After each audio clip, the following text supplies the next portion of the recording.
No More Room in Hell 2 launched in early access back in October 2024, riding a wave of hype thanks to the cult status of the first game. The original brought a refreshing twist to the zombie survival genre, where you didn't just run and gun through endless hordes, but actually had to rely on slow-paced, strategic teamwork to survive. Add in the gloomy, oppressive atmosphere, and you had something genuinely different and immersive. The sequel's initial reception though, let's just say that it wasn't exactly the best. And I did some digging, because the player count chart looked more dramatic than a crypto rug pull. Yeah, that's a steep drop, but there's also a bounce. So clearly, something changed. Is No More Room in Hell 2 actually worth playing now? Let's find out. Just a quick recap for those who aren't familiar with the series. No More Room in Hell started out as a source mod for Half-Life 2. It gained a solid following thanks to its slower, more realistic approach to zombie survival. Instead of mowing down hordes with unlimited ammo, you had to think,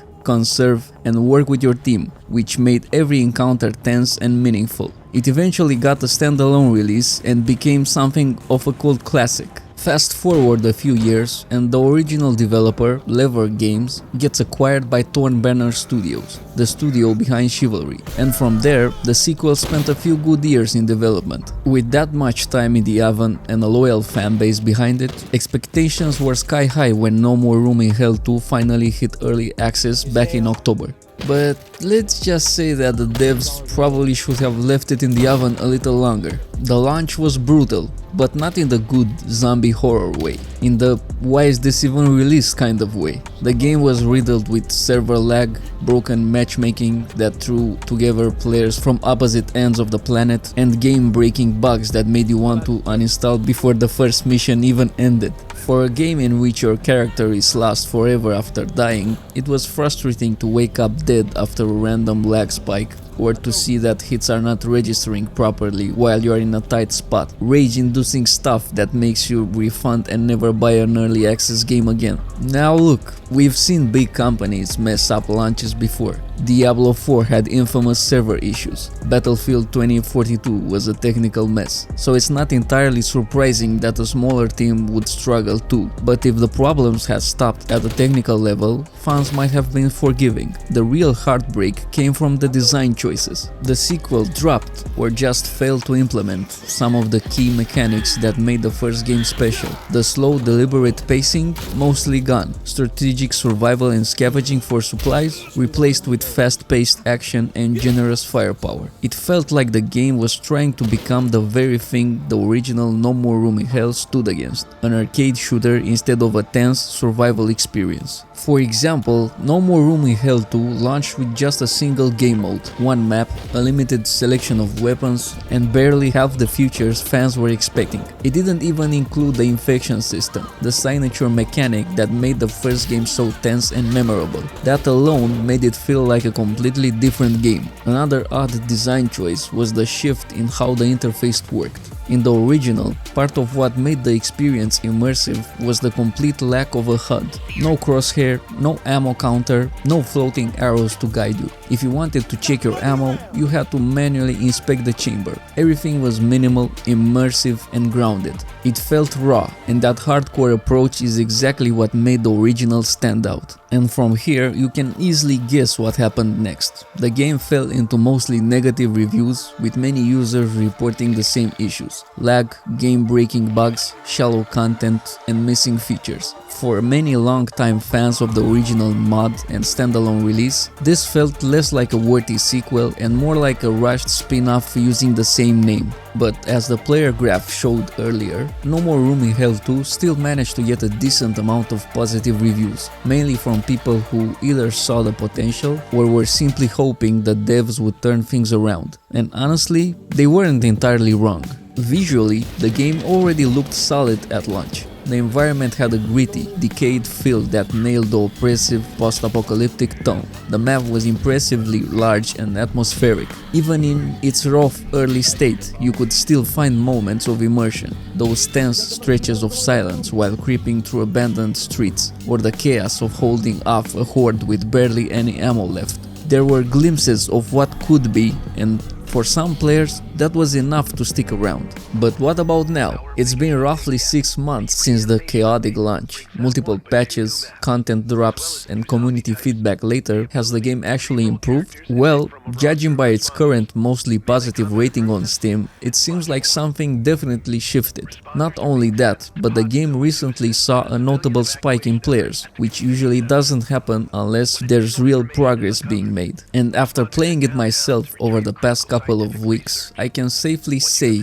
it's headed into the right direction. So let's break down exactly what's changed since launch, what's been fixed, and how No More Room in Hell 2 actually feels today. Since its rocky launch, No More Room in Hell 2 has seen a surprising amount of progress. And I'm not just talking about we changed the flashlight and fixed the menu kind of updates. These were actual game-changing improvements that pushed the experience closer to what fans of the original expected.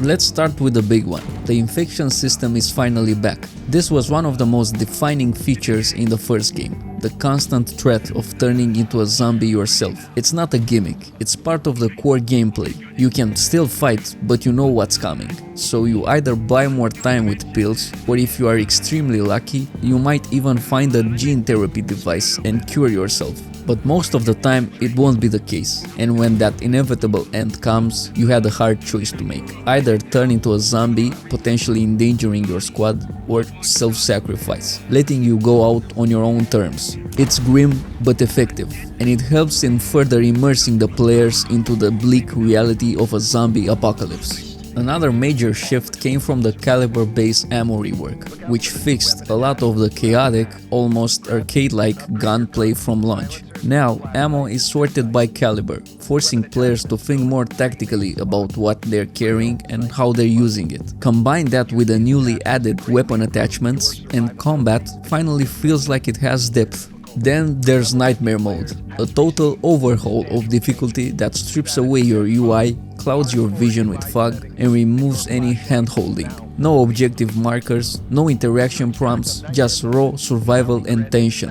And if you do manage to beat it, you'll be able to show that off on your profile, showing that you survived hell. They've also done some serious work on the map side. The game may have launched with only one playable map, Power Plant, but now there are new maps, and the original one has been reworked to offer more depth and replayability, with new routes, objective types, and more meaningful exploration paths that keep you on your toes. You can also finally host private lobbies, which was something the player base was demanding from the start. The devs also say that they have pushed hundreds and hundreds of bug fixes over the past few months: server lag, hit registration, and janky animations. While not all of it is perfect yet, it's clear that real effort has gone into making the game actually playable. So yeah, No More Room in Hell 2 in its current state feels more like a survival experience it was always meant to be. It's not finished, but it's no longer broken, and that's a massive step forward. Now let's talk about some of the issues that are still present and need to improve. First of all, even if they improved the servers and how matchmaking works, there are still optimization issues. People with good PCs are still struggling to run the game with decent frames per second. This is something that has plagued modern gaming, and it needs to be addressed if they wanted to have a broad appeal to the public. Regarding gameplay, melee combat has improved, but it still needs work. Sometimes it feels like your hits don't impact enemies at all. It's extremely frustrating when you hit a zombie and know that they should have been pushed back or stunned, but they still hit you. Stuff like this can ruin your run and make you lose a character. Also, zombies suffer from buggy and erratic pathing, making them surprisingly difficult to hit, especially the ones that sprint at you full speed, which turns into a real headache fast. Coming from the guys that made Chivalry, I truly expect the melee combat to be flawless, satisfying, and brutal. Lastly, we need to talk about the stealth and the zombie respawn mechanic, because right now it's easily one of the most frustrating aspects of the game, and I'm being generous even calling it stealth, since there doesn't really seem to be any true stealth gameplay or viable stealth playstyle. Zombies aggro far too easily, and once you start clearing them out, they just keep respawning. Now, I get it, zombies should respawn to sound, If you fire a gun, trigger a car alarm, or make a bunch of noise, yeah, that should attract a horde. But in its current state, the game just throws endless waves at you no matter what, completely undermining any attempt to clear or secure an area. Even worse, zombies tend to respawn right behind you or just slightly out of sight, leading to constant surprise attacks. This whole system desperately needs tuning. It's a core part of the gameplay loop, and if it stays like this, it risks ruining the entire experience and pushing players away from what it should be: a tense, immersive survival horror game.